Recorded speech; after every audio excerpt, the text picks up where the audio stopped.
करते हैं वाराणसी के बीएचयू में देर रात भारी हंगामा हुआ। रुइया और बिरला हॉस्टल के छात्र आमने सामने आ गए। मारपीट में 4 राउंड फायरिंग की भी खबर है।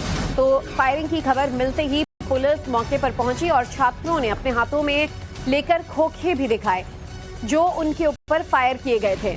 घटना के विरोध में बिरला हॉस्टल के छात्र धरने पर बैठ गए। बताया जा रहा है कि यह वारदात आपसी रंजिश की वजह से हुई।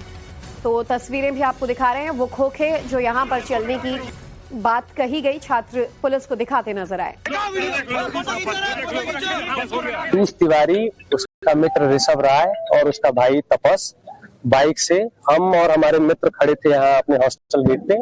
तो वो पहले आए हैं बाइक से, बाइक ले गए हैं वहाँ कोने में आगे खड़ी किए हैं। फिर उसके बाद फिर आगे गए हैं, मोड़ के फिर बाइक आए हैं और डायरेक्टली 4 राउंड फायर कर दिए सामने सामने मेरे ऊपर। ठीक है, इसकी जानकारी बीएचयू प्रशासन को 20 दिन पहले मेरे द्वारा दी गई थी कि इस तरीके की घटना हो सकती है मेरे ऊपर। और वार्डन को भी हमने बताया था कि सर ऐसी गाड़ी जो है बाहर घूम रही है हॉस्टल के, जिसमें असलाह है, मुझे पूरी जानकारी है। अब ये लोग ये कारनामा करने की फिराक में है। 9 बजे हमारे एसीपी बेनीपुर को एक सूचना प्राप्त हुई थी एक विद्यार्थी द्वारा, जिनका नाम रोशन है, कि यहाँ पर फायरिंग हुई है। फायरिंग की सूचना प्राप्त होती है तत्काल हमारे चौकी इंचार्ज, बहुत सारे थानों की फोर्स, हमारे एसीपी और मैं खुद यहाँ पर आया। यहाँ पर मौका मुआयना हमने कर लिया है और छात्रों ने उनकी तहरीर भी दी है।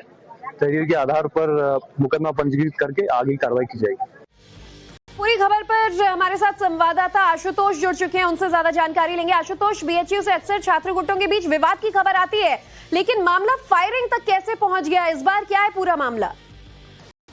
देखिए, एक महीने के अंदर ये दूसरी वारदात है जब बीएचयू में बिरला और रुइया हॉस्टल के जो छात्र हैं वो आमने सामने हो गए हैं। लगभग 20 दिन पहले रुइया हॉस्टल के कुछ छात्रों के साथ मारपीट हुई थी और बताया ये जा रहा है कि उसी घटना के बाद ये फिर से एक बार जो माहौल है वो गर्म हो चुका है। और रुइया हॉस्टल के जो 2 छात्र हैं उनके ऊपर आरोप लग रहे हैं कि उन्होंने बिरला ए के जो हॉस्टल के जो छात्र थे उनके ऊपर फायरिंग की है। और उसके बाद इस घटना के बाद जो बिरला ए के जो छात्र थे वो बाकायदे धरने पर बैठ गए और देर रात तक हंगामा जारी रहा। हालांकि पुलिस ने इस मामले में मुकदमा दर्ज कर लिया है और जो आरोपी छात्र बताए जा रहे हैं उनकी पहचान करने के साथ ही उनकी धरपकड़ की कोशिशें तेज हो गई हैं। लेकिन सवाल इसी बात का है कि जिस बीएचयू की सुरक्षा व्यवस्था पर 2 करोड़ से ज्यादा रुपए खर्च होते हैं, हजारों की संख्या में प्रोक्टोरियल बोर्ड के जवान लगाए गए हैं, बावजूद इसके जो कुछ चुनिंदा छात्र हॉस्टल है वहां पर लगातार इस तरीके की वारदात हो रही है। और यही कारण भी है कि छात्रों का जो गुस्सा है वो अब लगातार बढ़ता जा रहा है। छात्रों ने पहले ही इस बात का हमेशा जाहिर किया था कि उनके ऊपर इस तरीके की घटना हो सकती है। बाकायदे प्रोक्टोरियल बोर्ड से इसकी शिकायत भी दर्ज कराई गई थी, बावजूद इसके हॉस्टल के गेट पर किसी तरीके की कोई सिक्योरिटी के अरेंजमेंट नहीं किए गए। और यही कारण है कि कल देर रात लगभग 9 से 10 बजे के आसपास जो 2 बाइक सवार आते हैं और बाकायदे बिरला हॉस्टल के 2 छात्रों को निशाना बनाते हुए उनके ऊपर फायरिंग करते हैं। हालांकि इस फायरिंग में जो छात्र था वो बाल बाल बच गया, वहां से बाकायदे कुछ खोखे भी बरामद किए गए हैं। जो बिल्कुल, और बिरला हॉस्टल के छात्र पहले से ही विरोध कर रहे थे, लेकिन अब सवाल ये है कि देर रात तक आप बता रहे हैं वो धरने पर बैठ गए थे। आशुतोष, जानना ये चाहेंगे कि अभी के क्या अपडेट्स हैं?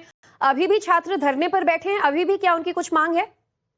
नहीं, देखिए, अभी तो जो छात्रों का जो धरना था वो रात में खत्म हो गया था, लेकिन सिक्योरिटी को बढ़ाने को लेकर लगातार अभी कोशिशें जारी है। छात्रों और प्रोक्टोरियल बोर्ड के बीच में वार्तालाप जारी है। स्थानीय प्रशासन भी मौके पे मौजूद है और कोशिश ये की जा रही है कि इस बार किस तरीके से सुरक्षा व्यवस्था को बढ़ाई जाए ताकि किसी तरीके की इस तरीके की कोई घटना न हो सके।